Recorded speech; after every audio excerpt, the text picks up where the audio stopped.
this is the floor. These are obviously where the wheel wells are. We did 2x3 studs all the way through. It's pretty heavy. On the bottom side, we have some 1/2-inch plywood, and then we put 1.5-inch insulation throughout.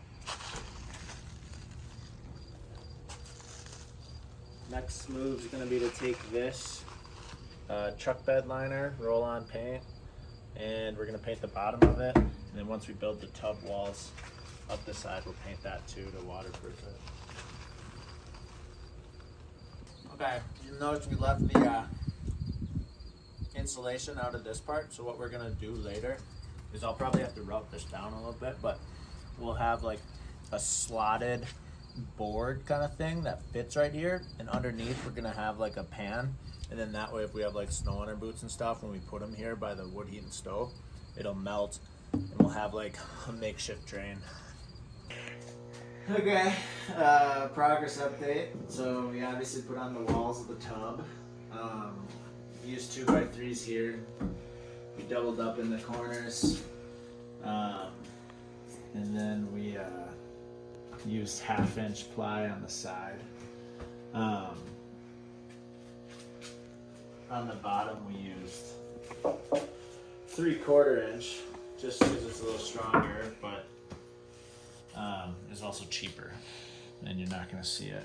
So these are the wheel wells. These sucked, but they're done.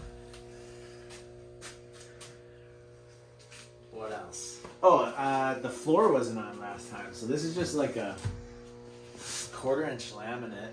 We're gonna stain it and poly it. You'll notice that we kept this cut out for the floor drain, so the floor drain will just sit here, and then we'll just have like a towel in there. It's not gonna actually drain, but then you can put your boots and stuff there for when the snow melts. And then Nicole started putting in the insulation in down here. And yeah, the wheels don't take up too much room, which is pretty cool. We decided to go horizontal for the 2x4s here since they're not really holding anything structurally, but these bad boys we went the proper way.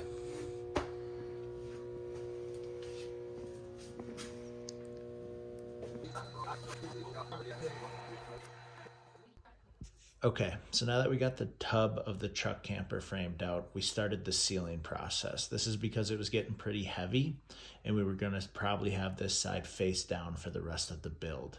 We started by caulking all the seams and screw holes in the wood, and then began putting on the truck bed liner coat number 1.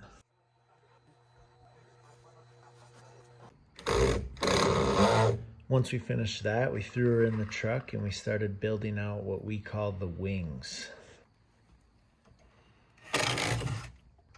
With Nicole working hard on the wings, I started working on the next step, which was going to be cutting steel plates that would be used to lift the camper on and off the truck. These steel plates would sit in the 4 corners that you see me routing out here so that they would be flush with the wood. We then started throwing the studs on the camper using pocket holes as well as hurricane straps. We also got our wood heating stove in the mail, so we thought we'd take it for a test run today. Okay, it's been a while since we checked in, so let's talk. So first off, I guess this outside down here, we put liquid rubber on. Now it comes off if you like rub it with your fingernail. So we kind of wish we would have just went like with truck bed roller the whole time, but this really isn't going to get any weather on it because it's going to be sitting in the tub or the truck bed. So not too concerned about it right now, and I can keep an eye on it as time goes on. But we painted that. We drilled out these holes so we can attach the anchor points, and all this is like a, I don't know, Nicole, what was it, like a 9/16 bolt, and it comes up through, and we got it pretty flush. So yeah, and we also put one on that side, but obviously we're gonna have to put a hole in because the truck bed, when the tailgate's open, we can just go right into it. And that syncs up with our tie down points on the truck. And then after that, we put in the wings, or what we're calling the wings. So you notice we kind of got these cool like angles going back down. That was on accident. The stud in the ground is back here. There's no stud directly below it. The next one's here, and we didn't want to take up our walking space. So we angled it back down, and then we got like this teeter-totter kind of mechanism, right? So this is the fulcrum. These are the wings, and if you push down on it, you know, it's sturdy as a rock, because this wants to go down, this wants to come up, but we got it bolted in here with some Simpson straps. Down there with Simpson straps. We got Simpson straps all over this thing. So this is really sturdy. Like I said, I can jump on it and it's not going anywhere. So yeah, then what we did is we put a board face down, right? So we can put studs up. Then we have this board connected here with joist hanger, Simpsons. And then it's tied in, obviously. So yeah, that's that. And then I want to talk about this for a second. So this big head wall is a lot of support coming from here. So we have two 7-footers running all the way across. They are caulked together and then nailed together. And then these ones are just for the tie down. So it's really not using this at all for the tie down, except it's stealing a little strength from it because it's nailed in too. But this is going to be the part that comes up over the truck, obviously. And then what we were working on today is the door wall. So it's going to be pretty tall. It's about 6'3". I'm 6'1", so. And then it's going to angle down to 6 feet over here. So we're going to have a cooler on this side, so I really won't be standing over here. And I should be able to walk in it comfortably, and Nicole really comfortably. But yeah, the way we did this is we did the same thing, like the teeter-totter mechanism, if you want to call it that. But on this, we dadoed it. So we dadoed it in here. This is one solid board, and these are 2 solid studs. And this one's got some cardboard on it, but this one you can kind of see we only dadoed halfway into this one. And then we ended up not even using these drag jigs, so I wish I would have saved the meat there, but this one we dadoed in. If you look back on this backside, you can see that this is all solid. Yeah, and then we got some more Simpsons up top here. We got 6 studs going across, and this is one standing and then one flat, so we can screw the roof on, or the ceiling within. And then lastly, the posts. So these are a good chunk of meat. So we have 2 2x3s here. We have one on the back end. This isn't adding much strength, but it's more to tie the wall in. And then we have 3 6-inch 3/8 galvanized bolts coming through here. And these are cool because we countersunk this piece of steel flat strap in, and then we glued it. So there's some strength there. So these shouldn't move because I know the pine's soft, so we wanted to reinforce it.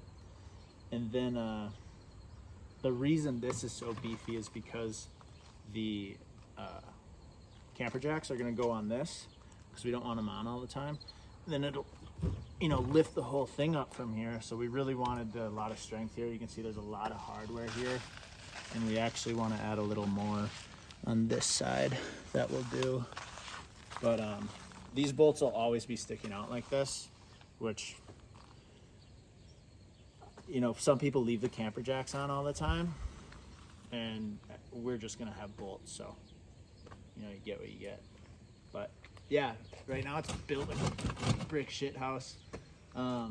We didn't plan on having this much hardware on it, but my dad's like, you're pretty much gonna have it in a hurricane 24/7. So if you want to go 70 miles on the highway, there's gonna be 70-mile plus winds on it the whole time. So you got to build it for a hurricane. And so far, I think it's ready for one. But yeah. My last update of our first day working on it.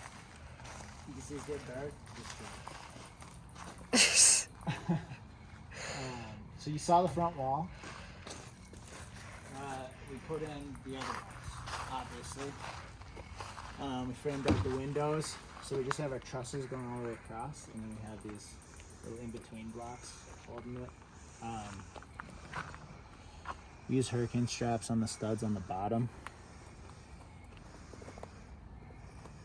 And then we got a nice big post here like we do in the back, because we are also going to have camper jacks attaching here. Which I think I showed. This is the overhang. These are one solid, I believe about a 7-foot pole. It goes all the way through. It's dadoed into these. And Nicole will show you what that looks like on the inside as well.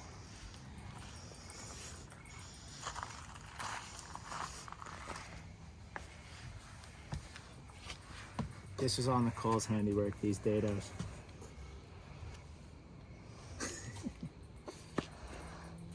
Then we have our overhang. We have a 5-foot ledge right here, so we can put like coolers or stuff up here, or snowboards, not coolers,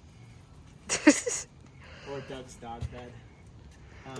This is our front. We have a slight angle on here. We just kind of, I've been making up the angles as we go, which has been taking a little longer, but hurricane straps again on the front, just because that's where all the wind's gonna hit.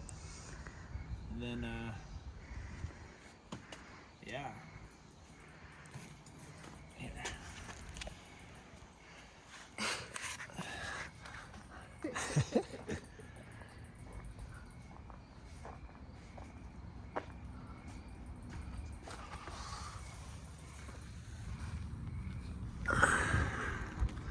Nicole's been rowdy, and that's why she's full of sawdust. And I'm very allergic. And yeah, that's pretty much her.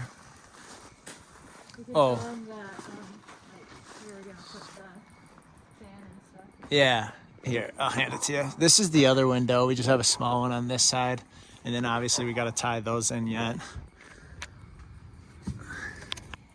So, looking into the top, we're gonna be putting a fan in here, and then Tyler really wants a skylight, so that will go in there.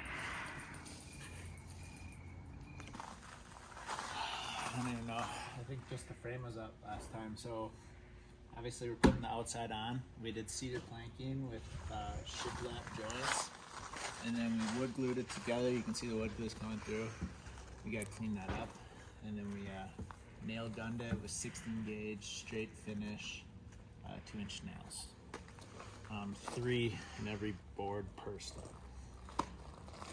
And you see that down here we have this big gap. These fence posts didn't quite fit, but we'll be putting black trim on there, so hopefully it covers up those gaps. We'll probably put some extra wood pieces in there just to give it a little more substance. But this is the window.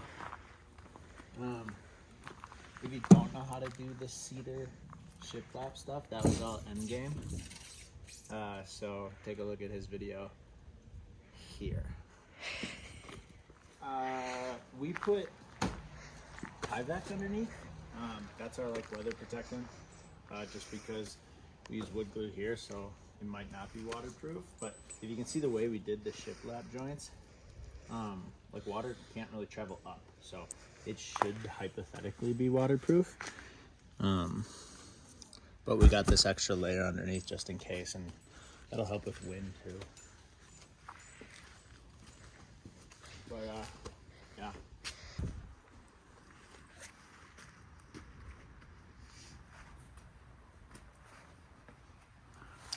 Alright, so we also have the insulation done.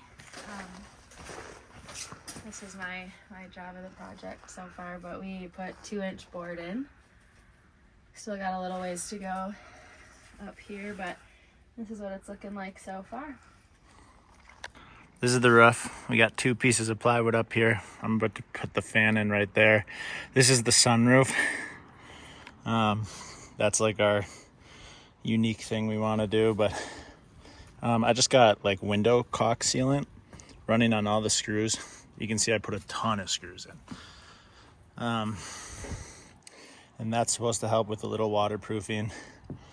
And we got the boards coming up just flush with this. For this I used a router and a flush trim bit, going all the way around. And then what I'm going to do is I'm going to put Grace ice and water shield up here, and that'll kind of go all the way flush to the edge. Maybe I'll go hang over a little bit, and then we're going to put these pieces of trim on, and hopefully that seals it up pretty watertight. What do you think?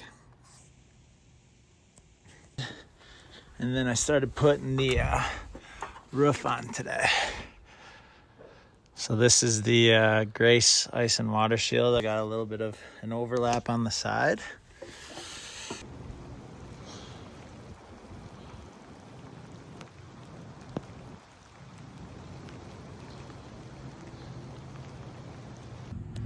All right, doing a quick update.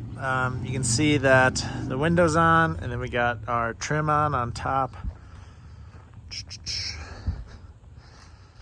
Still got to do some cedar planking down there, but most of it's done. This is going to be a roof update. So, as you can see, the roof is pretty close to being done. So what we did is underneath, we did Grace ice and water shield. And then on top, what you see here is actually a PVC flexible pond liner. And I did a bunch of tests. The only thing I could get it to stick to the Grace with was Gorilla Glue. So I bought like 48 ounces of Gorilla Glue and put it all over. And it seems to be sticking pretty good.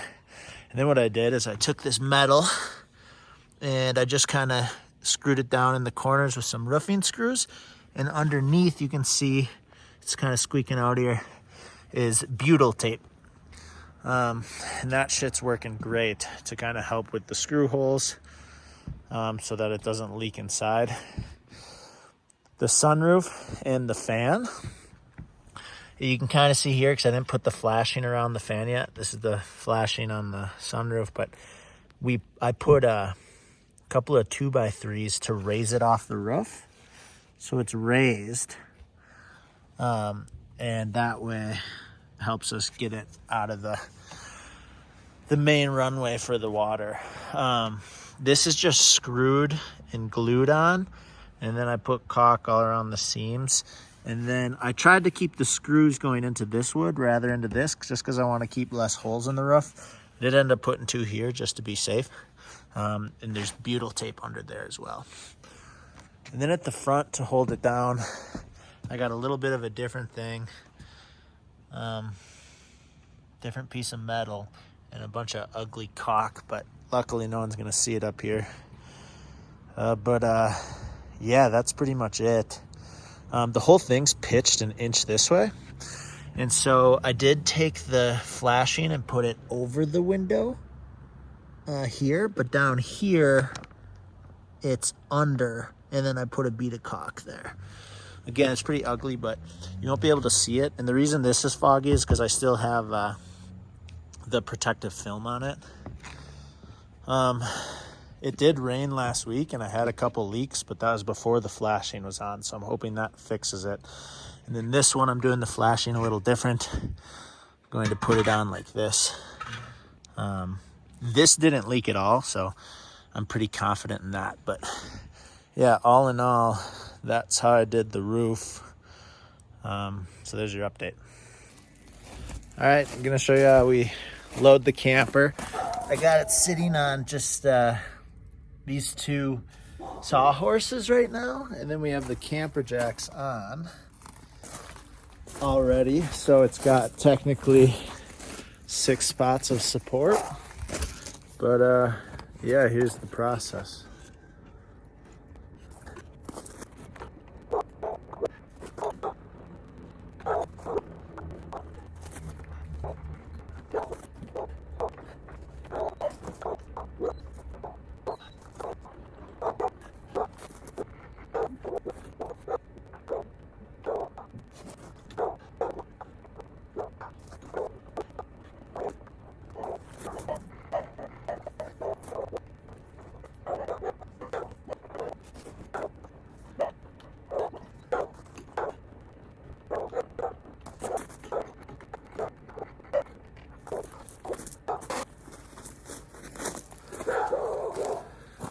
Okay, that might be high enough.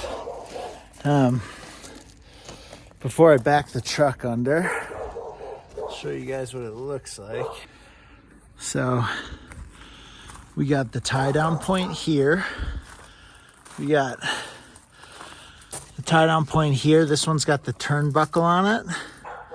Okay, I made these a little wider. Stick my hand through it later. Here's the turnbuckle on this side. And then this one, chain and turnbuckle, as well as the tail light cord. All right. And then in the truck, we got tie down right here, tie down here,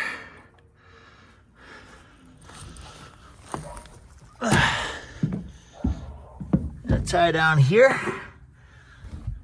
tie down here.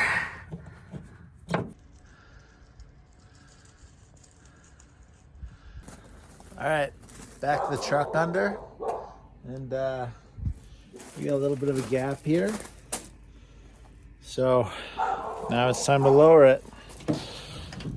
Before I lower it, I got two little airbag.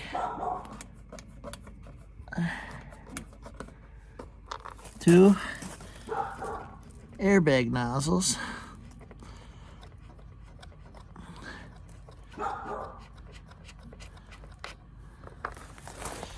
That I unscrew, which leads to these airbags that I installed right here.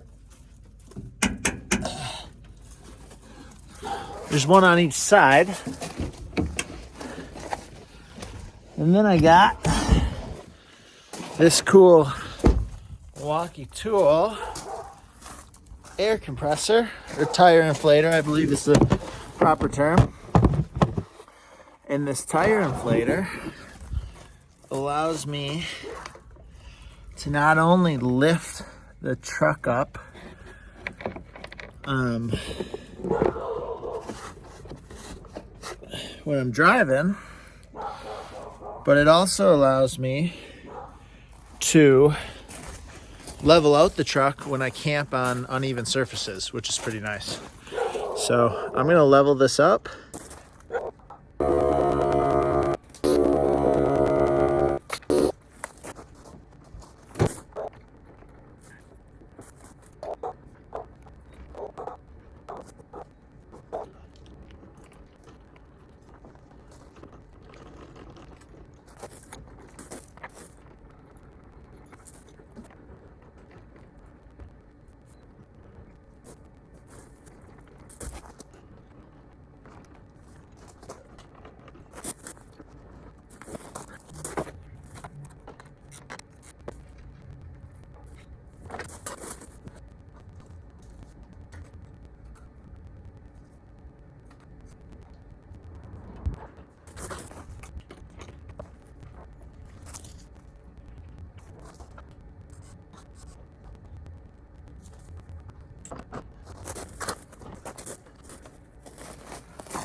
So that's pretty much it. It's on the camper now, or it's on the truck. And yeah. All right, so this is the completed project.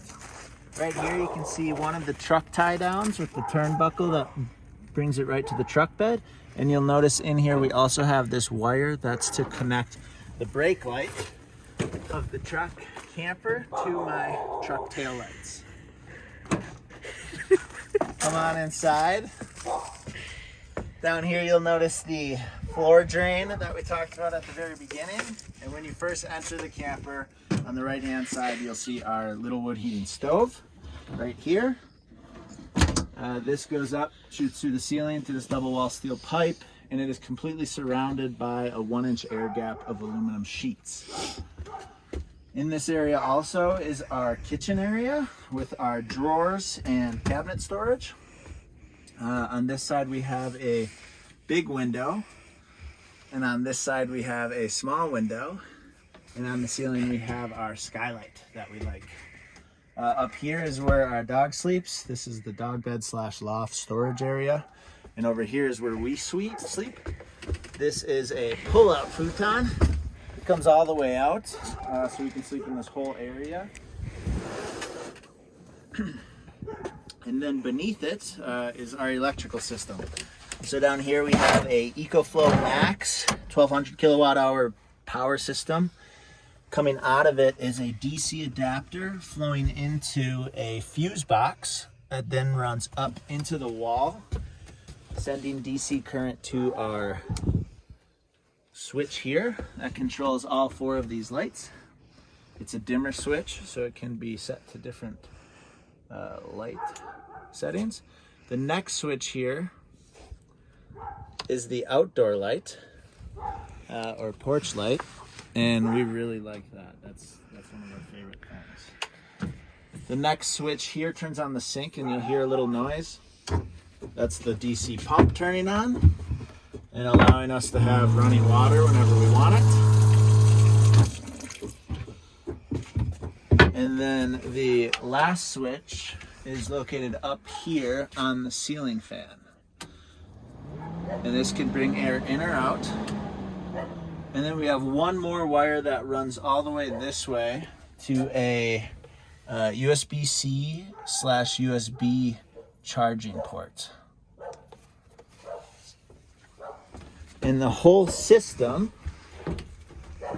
is powered by a solar panel that is permanently fixed to the roof, sitting next to the skylight, the fan, and our chimney.